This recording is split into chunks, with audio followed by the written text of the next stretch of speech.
آج کرم میں ہم نے دیکھا کہ 3 ہفتے سے جو جاری ایک گرینڈ جرگہ تھا وہ ختم ہو گیا، معاہدہ طے ہو گیا، دستخط بھی کر دیے گئے ہیں. کیا نکات سامنے رکھے گئے ہیں طارق صاحب؟ بڑی مہربانی کہ آپ نے ٹائم دیا. سب سے پہلے تو میں دونوں فریقین کا بہت مشکور ہوں اور رب العزت کا بھی بہت شکریہ اور مشکور ہوں کہ اللہ نے یہ موقع دیا ہماری صوبائی گورنمنٹ کو کہ یہ جو تقریباً یہ کنفلکٹ جو ہے تقریباً یہ 150 سال سے چلا رہا ہے. زمین کے ایک ٹکڑے پہ کنفلکٹ جاری ہے. تو الحمدللہ آج ہماری صوبائی حکومت نے اس میں ایک معاہدہ کیا دونوں فریقین کے. تو اس معاہدے کے روح سے انشاءاللہ یہ دونوں فریقین ڈی ویپنائزیشن کریں گے. جو بنکر اس نے بنایا ہے جس کو ہم اردو میں مورچہ بولتے ہیں تو یہ مورچے ہٹا دیں گے اور اسلحہ دونوں فریقوں کے ساتھ جو ہیں انشاءاللہ یہ ختم ہو جائے گا. یہ حکومت کلیکٹ کرے گی تو انشاءاللہ امن قائم ہوگا. اور جو فریق بھی اسلحہ کی نمائش کرے گا یا اپنے ساتھ رکھے گا تو حکومت اور جرگہ کے مشران انشاءاللہ اس فریق کے خلاف کارروائی کریں گے. اچھا طارق صاحب یہ بتائیں وہاں اب صوبائی حکومت کنٹرول کرے گی اور کوئی مسئلہ ہوگا تو اس کے ایکشن بھی صوبائی حکومت لے گی؟ چاہیے تو یہ تھا.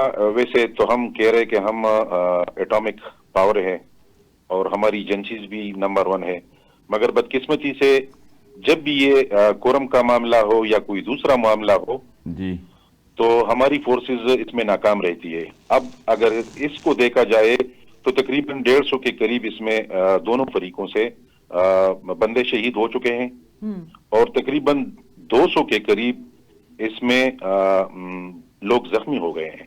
جی تو اگر یہ وقت پہ ہوتا نا، صوبائی حکومت کی بھی اس میں تھوڑی کوتاہی ہے، مرکزی کی بہت کوتاہی ہے. زیادہ فورسز تو مرکزی حکومت کی ہوتی ہے نا، تو اگر یہ وقت پہ ہوتے تو اتنا نقصان نہ ہوتا. اچھا اب معاملات آپ سمجھتے ہیں کنٹرول میں آ گئے ہیں؟ ابھی الحمدللہ کنٹرول میں ہے، مگر میں آپ کو ایک بات واضح کروں کہ یہ 100-150 سال کا مسئلہ ہے. جی ٹھیک ہے. ابھی جو شرائط انہوں نے رکھے ہیں یہ اتنے سخت نہیں ہے. اگر اس شرائط کے ساتھ ایک کمیشن بھی بنایا جائے اور ڈی ویپنائزیشن کی جائے تو انشاءاللہ یہ معاہدہ اور یہ امن پائیدار ہوگا. اور جو فورس بنانی تھی کچھ 400 جوانوں پر مشتمل، میرے خیال میں یہ فورس بہت کم ہے. جی یہ فورس بہت کم ہے. ٹھیک ہے. یہ ٹوٹل یہ مسئلہ جو تھا یہ 15 کلومیٹر راستے پہ تھا نا. جی تو 15 کلومیٹر راستے ہم ایٹامک پاور ہو کے بھی یہ 15 کلومیٹر جگہ کلیئر نہیں کر سکتے. تو یہ تو کوشچن بنتا ہے نا. ہماری فورسز ایجنسیز جو ہے، ہماری ملٹری جو ہے، ایف سی جو ہے، پولیس جو ہے، تو پھر یہ کوشچن تو بنتا ہے نا. 150 کے قریب لوگ شہید ہو گئے، اوپر سے معذور بھی ہو گئے بہت سے. اچھا طارق صاحب ایک بات کی سمجھ نہیں آ رہی، ذرا آپ واضح کر دیں کہ جب بھی بات کرتے ہیں یہ وفاقی حکومت کا معاملہ ہے، ہماری سیکیورٹی ایجنسیز کا ایشو ہے، اور جب سیکیورٹی ایجنسیز کہتی ہیں کہ کوئی آپریشن کرنے کی ضرورت ہے یا وہاں پر کوئی بات کرتے ہیں تو ان کو بھی منع کیا جاتا ہے. اور ذمہ داری بھی ہم کہہ رہے ہیں کہ وہاں حکومت، صوبائی حکومت کا کوئی معاملہ نہیں ہوتا یا اس کی کوئی ذمہ داری نہیں ہوتی. جب یہ معاملہ شروع ہوا تھا تو اس وقت تو اسلام آباد میں مظاہرہ بھی ہو رہا تھا.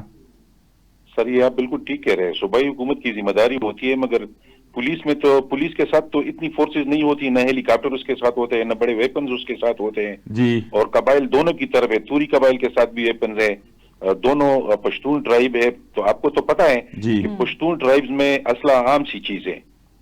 اچھا تو پھر فورسز تو مطلب مرکز کے ساتھ ہے نا. اگر مرکز تعاون کرے تو یہ مسئلہ پائیدار امن تک انشاءاللہ حل ہو جائے گا. اللہ کرے. جی آپ یہ بتائیں، اب ایک نفی کی ہے آپ نے اور بڑا تضاد سا آپ نے پیش کیا ہے، یہ جو آج حکومت نے، صوبائی حکومت نے وہاں مظاہرین پر لاٹھی چارج کیا ہے، آنسو گیس پھینکی ہے، تو یہ پھر جب وفاق کی طرف سے، یہ پنجاب کی طرف سے ہوتا ہے، جب مظاہرے ہوتے ہیں تو پھر اس وقت کیسے جسٹیفائی کرتے ہیں آپ؟ یہ تضاد نہیں ہے؟ بالکل یہ تضاد ہے. اگر صوبائی حکومت نے یہ کیا ہے تو یہ بالکل میں آپ کو یہ بتاؤں یہ کھلا تضاد ہے. ہاں جی یہ غلط کیا ہے صوبائی حکومت نے. لوگ آلریڈی تکلیف میں ہیں. ہاں جی دونوں طرف سے لوگوں کو ادویات نہیں مل رہی، خوراک نہیں مل رہا، جی آنے جانے کے لیے راستے بند ہے. جی اگر یہ دھرنا بھی نہ دے، اپنی تکلیف حکومت کو نہ پہنچائے تو کیا کریں؟ ٹھیک ہے طارق صاحب.